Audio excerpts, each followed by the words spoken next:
नमस्कार, स्वागत है आपका। मैं हूं आपके साथ सुमित गुप्ता। बुलेटिन की शुरुआत में बात कांग्रेस के किसानों के समर्थन में हल्ला बोल की। अब महिला कांग्रेस ने हल्ला बोला है किसानों के समर्थन में। शाहजहांपुर बॉर्डर पर धरना प्रदर्शन महिला कांग्रेस का 2 बजे तक बॉर्डर पर महिला कांग्रेस कार्यकर्ता यहां पर धरना देंगी। सभी जिलों से यहां पर महिला कार्यकर्ता पहुंची है।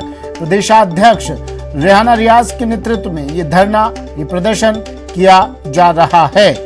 2 बजे तक बॉर्डर पर, यानी 60 मिनट और ये धरना चलेगा।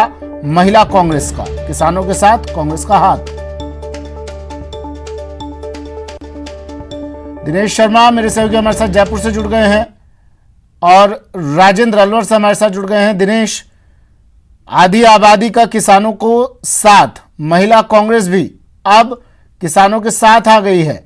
एक वजूद, एक समर्थन, एक ताकत बढ़ती हुई किसानों की। देखिए, कांग्रेस की अगर बात करें तो शुरुआत से ही कांग्रेस समर्थन दे रही है इस पूरे आंदोलन को। हाल ही में राहुल गांधी यहां पर आके गए हैं किसान आंदोलन के समर्थन में। इसके बाद कांग्रेस लगातार किसान सम्मेलन भी कर रही है। कल भी जो है 2 बड़े किसान सम्मेलन हुए हैं राजस्थान में, जहां पर मुख्यमंत्री खुद वहां पर पहुंचे।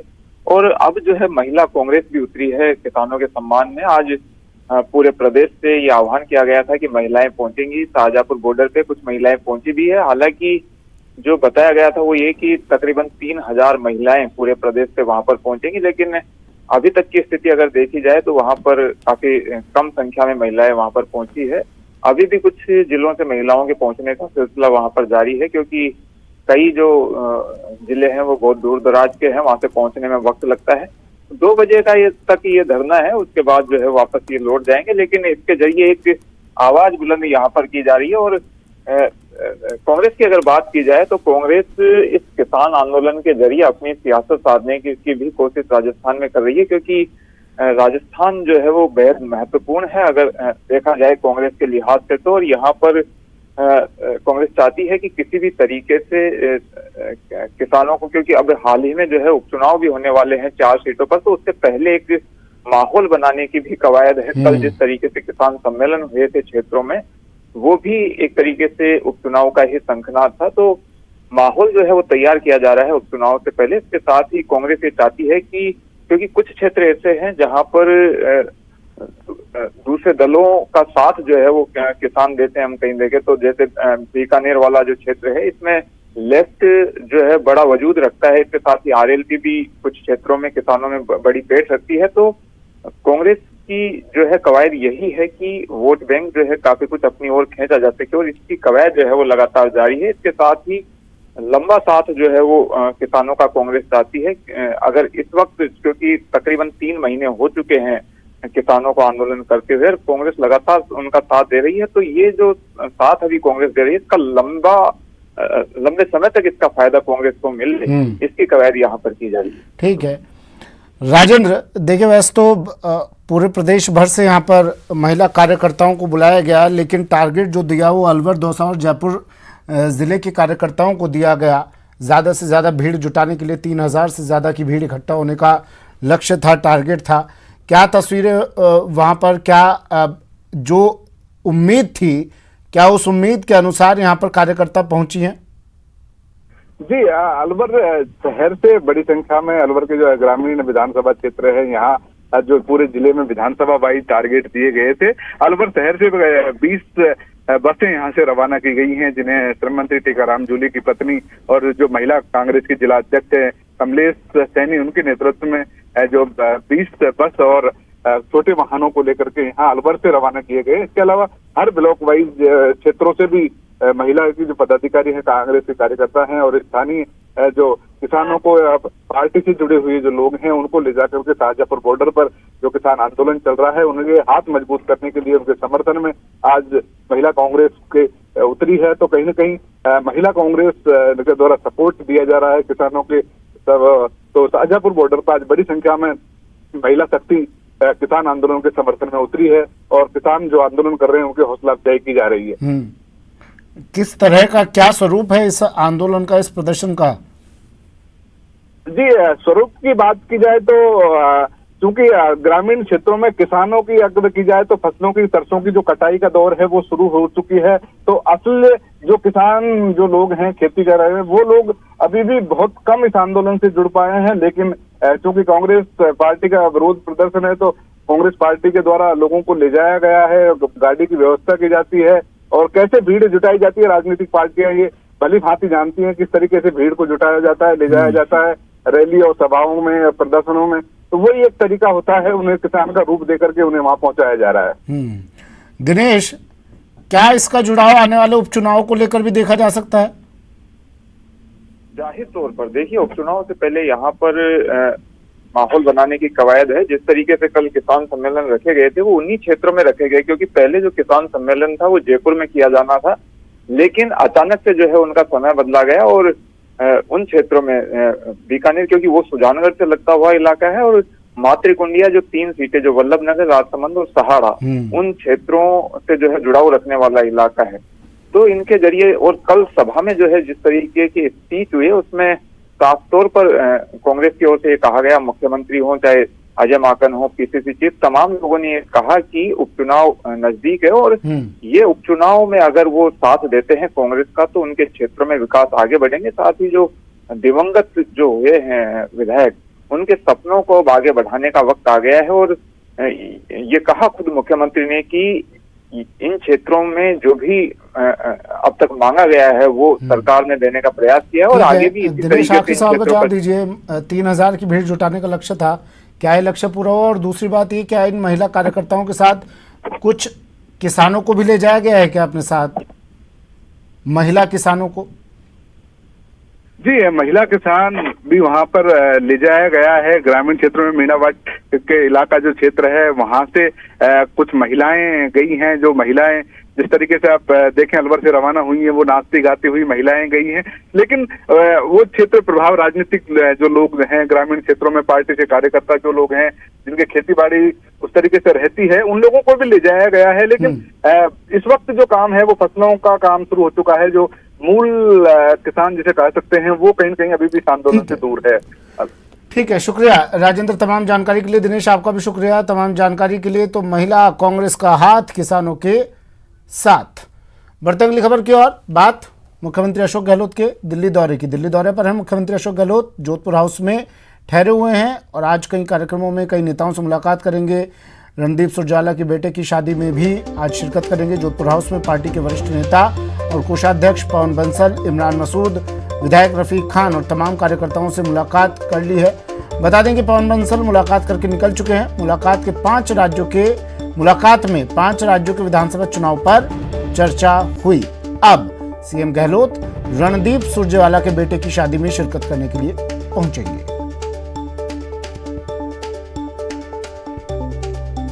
अशोक गहलोत इस समय दिल्ली दौरे पे हैं और जोधपुर हाउस में मौजूद हैं। मैं आपको दिखाना चाहूँगा कि मुख्यमंत्री अशोक गहलोत जोधपुर हाउस में मौजूद हैं और तमाम जो पार्टी के कार्यकर्ता हैं और वरिष्ठ नेता हैं इस समय जोधपुर हाउस में उनसे मिल रहे हैं। अगर बात किया जाए तो पार्टी के वरिष्ठ नेता और कोषाध्यक्ष पवन बंसल उनसे मुलाकात करके अभी निकले हैं। उसके बाद पार्टी के वरिष्ठ नेता इमरान मसूद मुलाकात कर रहे हैं, साथ ही विधायक रफीक खान मुलाकात कर रहे हैं और तमाम लोग आप देख सकते हैं यहाँ पे खड़े हैं। सभी लोग अपने बारी के इंतजार कर रहे हैं कि कब अंदर से बुलावा आएगा और ये लोग जाकर के मुलाकात करेंगे। देखा जाए तो कल शाम मुख्यमंत्री अशोक गहलोत दिल्ली पहुंचे, उसके बाद वो सोनिया गांधी से मुलाकात किए।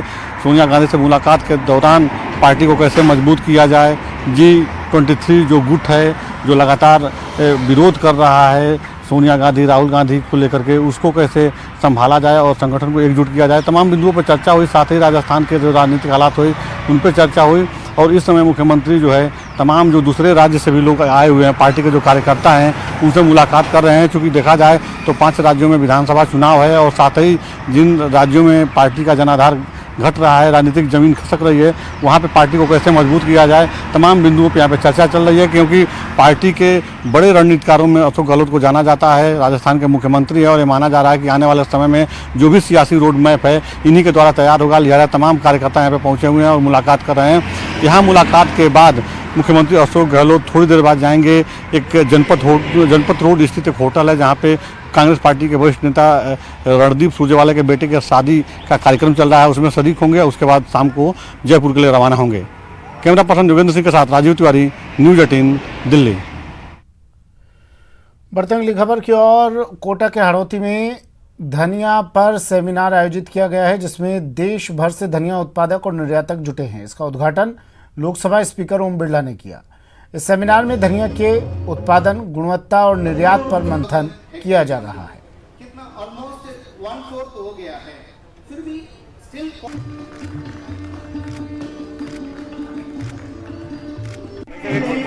आज सेमिनार आयोजित की गई है। देश भर के यहाँ पर व्यापारी आए हैं, निर्यातक आए हैं, धनिया उत्पादक है हड़ौती। आपने आह्वान किया है, कई सारी बातें आपने कही।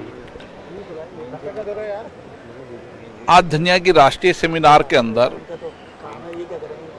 उत्पादक, व्यापारी, एक्सपोर्टर तीनों चर्चा करेंगे, संवाद करेंगे और उनकी चर्चा संवाद के अंदर किस तरीके से हम किसान और कृषि का उत्पादन धनिया का बढ़ा सकें, व्यापारी किस तरीके से उसको ठीक तरीके से बेच सके और एक्सपोर्टर किस तरीके से दुनिया के अंदर भारत के मसालों को बेच सके। आज भी भारत मसाला उत्पादक के रूप में सबसे अग्रणी देश है और हम सबसे ज़्यादा निर्यात करते हैं मसाले का पूरे विश्व के अंदर। आपने कहा युवाओं को जो है गांव में ही रोजगार मिल जाए, क्योंकि जिस तरह से पैदावार होती है उस लिहाज से वो शहर की तरफ ना आए, छोटे यूनिट जो है उन क्षेत्रों में विकसित हो जाए। कोटा बूंदी संसदीय क्षेत्र में हमारी agriculture university, private agriculture college और यूनिवर्सिटी और उसके साथ साथ एग्रीकल्चर से संबंधित विद्यार्थियों को एक कृषक साथी के रूप में हर गांव के अंदर 4-4, 5-5 विद्यार्थी रहें। वह कौन सी खेती कब करनी है, खेती के समय क्या क्या प्रोसेस के समय क्या क्या परेशानी उसको दूर करें। जो खेती के अंदर कई बार बीमारी लग जाती है और किसान बिना वैज्ञानिकों की सलाह कर दवा छिड़कता है, उसके बारे में भी कृषक साथी वहाँ पर सहयोग करेंगे।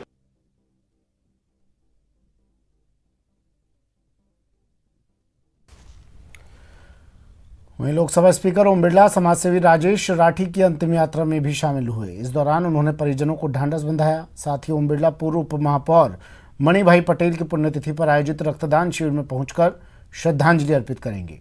स्पीकर ओम बिरला शाम 4 बजे श्रीराम रेंस में आयोजित 25वीं संग्राम सिंह राज्य स्तरीय हॉकी प्रतियोगिता के समापन में बतौर मुख्य अतिथि शिरकत करेंगे।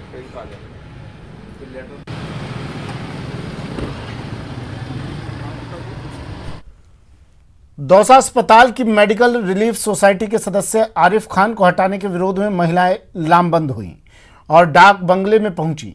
इस दौरान वहां जन सुनवाई कर रहे दौसा विधायक मुरारी लाल मीणा का घेराव किया गया। महिलाओं ने विधायक मुरारी मीणा का घेराव करते हुए कहा कि एमआरएस सदस्य आरिफ खान जिला अस्पताल में जाने वाले मरीजों को अटेंड करता है और उन्हें हर संभव मदद दिलाने का प्रयास करता है। ऐसे में मरीजों के साथ खड़े आरिफ खान को हटाया नहीं जाए।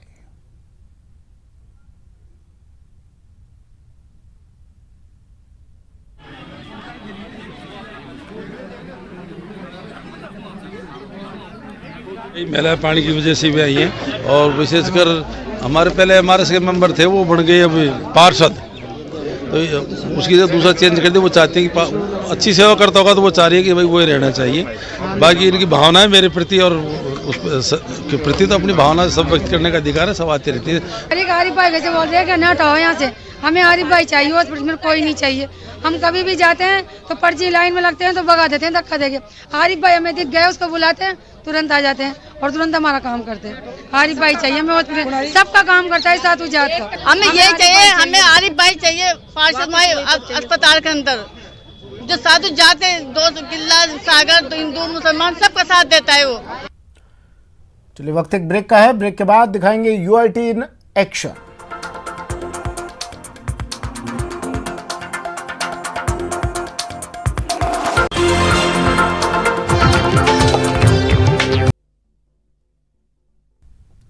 ब्रेक के बाद स्वागत है आपका। बढ़ते हैं अगली खबर की ओर। भीलवाड़ा में 1 मार्च से सीनियर सिटीजन को कोविड वैक्सीन लगने जा रही है।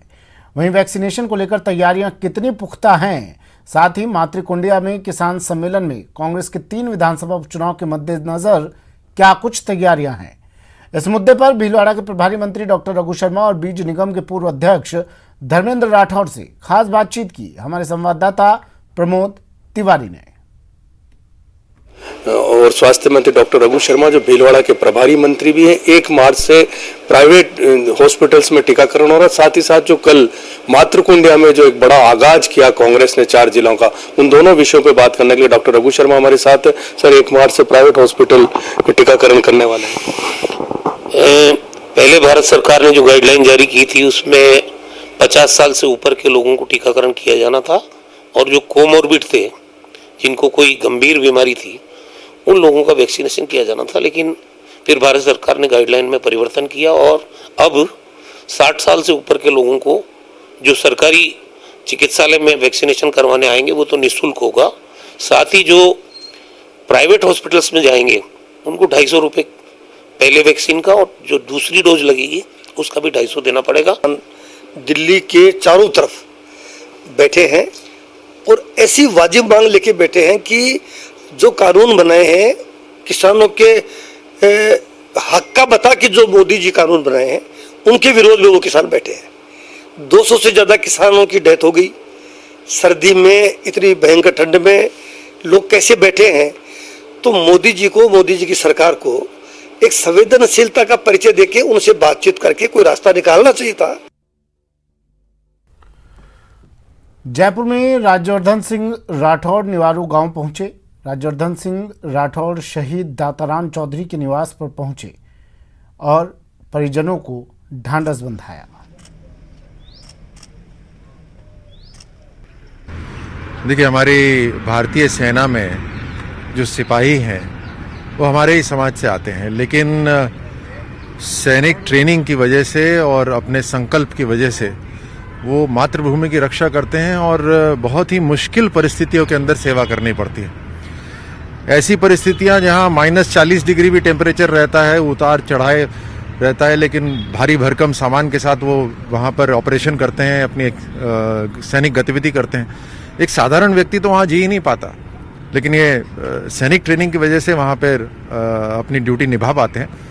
दाताराम जी आज हमारे साथ नहीं रहे, लेकिन समाज को उनके परिवार की चिंता करनी चाहिए और जो सपना दाताराम जी ने अपने बच्चों के लिए देखा था वो सपना समाज पूरा करे, उनका मान सम्मान बना रहे परिवार का, आगे शिक्षा में वो आगे बढ़ पाएं। जिस तरह की कोई खास ट्यूशन चाहिए हो उसके अंदर हर व्यक्ति उसमें मदद करे और हम सब पूरे समाज के रूप में भी, पार्टी के रूप में भी और एक सांसद के रूप में हम सब उपलब्ध रहेंगे। और अब बात रफ्तार के कहर की। करौली में कार और ट्रक की टक्कर में 2 बच्चों सहित 3 लोगों की मौत हो गई, जबकि 9 लोग घायल हो गए। हादसे के शिकार लोग आगरा से कैला देवी जा रहे थे।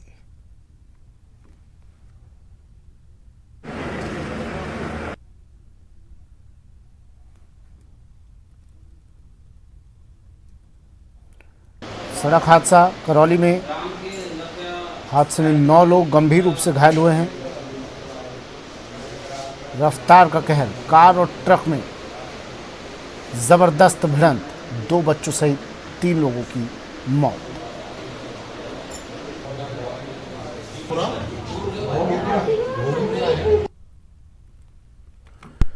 और बुलेटिन में बात कोटा की, जहां सब्जी मंडी से बजाज खाना को जाने वाले रास्ते का चौड़ीकरण चल रहा है। लगातार तीसरे सप्ताह के रविवार को यूआईटी की टीम ने अधिग्रहित मकानों को गिराने का काम किया है।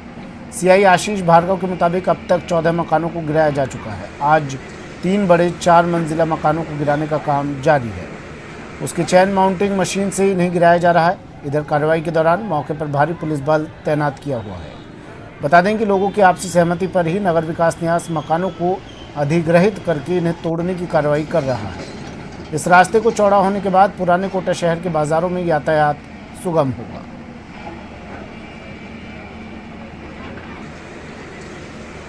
4 मंजिला 3 बड़े बड़े बहुमंजिला मकान हैं, जिनमें करीब 25 दुकानें हैं। यूआईटी के दस्ते के द्वारा पुलिस के सहयोग से ये कार्रवाई सुबह से 7 बजे से की जा रही है। 2 हमारी पॉकलेट मशीनें लगी हुई हैं और ये माननीय मंत्री महोदय का विजन है। इसके तहत रोड 40 फुट रोड चौड़ी बजाज खाना से लेकर सब्जी मंडी तक का रोड नया बनाया जा रहा है। कोटा में पुराने सब्जी मंडी बजाज खाना बाजार के बीच के रास्ते को चौड़ा किया जा रहा है। इसी के चलते यूआईटी का अमला अधिग्रहित किए गए मकानों को तोड़ रहा है। मौके पर भारी पुलिस बल तैनात किया गया है। अभी करीब 4 सप्ताह ये कार्रवाई और चलेगी। अभी 10 मकानों को तोड़ना बाकी है। अब तक 14 मकान तोड़े जा चुके हैं। इस बीच यूआईटी की कार्रवाई का जायजा लिया संवाददाता अर्जुन अरविंद ने। शिक्षा नगरी कोटा में आवागमन को पुराने बाजारों में सुगम करने के लिए नगर विकास न्यास का अतिक्रमण निरोधक दस्ता लगातार तीसरे सप्ताह रविवार को अधिग्रहित किए गए मकानों को तोड़ने की कार्रवाई कर रहा है। पुरानी सब्जी मंडी से और बजाज खाना जो मार्केट है वहां तक 40 फीट चौड़ा रास्ता बनाया जा रहा है। यूडीएच मंत्री शांति धारीवाल के इस प्रोजेक्ट को अमली जामा पहनाने के लिए आज भी रविवार को कार्रवाई चल रही है और मकानों को तोड़ने की कार्रवाई यहाँ पर सुबह से की जा रही है। स्थानीय पुलिस जाब्ता भी है इसमें, इसके सहयोग से काम। कब तक कंप्लीट हो जाएगा सर ये अधिग्रहण का काम, तोड़ फोड़ का? बहुत ही जल्दी चल रहा है इसका कार्यक्रम, बहुत शीघ्र चल रहा है। अब आगामी हमारे मतलब 3-4 हफ्ते तो लगेंगे। 3 हफ्ते अभी तक लगती है। हाँ, तो कितने मकान होंगे सर अब आगे जो तोड़ना बाकी है? अब तो ज़्यादा नहीं है, करीब 10 मकान और होंगे। तो अभी 10 मकान हो रहे हैं और आशीष भार्गव जो अतिक्रमण निरोधक दस्ते के प्रभारी हैं उनसे भी बात करने की कोशिश करते हैं। किस तरह से सुरक्षा का इंतजाम यहाँ किया होगा क्योंकि पूरे मकानों को गिराया जा रहा है? 4 मंजिला बहुमंजिला ये मकान हैं। करीब इनके नीचे 25 दुकानें थी। इनको हमने आसपास के जो लोग रहते हैं उनको भी अपने मकानों। चलिए वक्त एक ब्रेक का है। ब्रेक के बाद दिखाएंगे अस्पताल से बच्चा चोरी।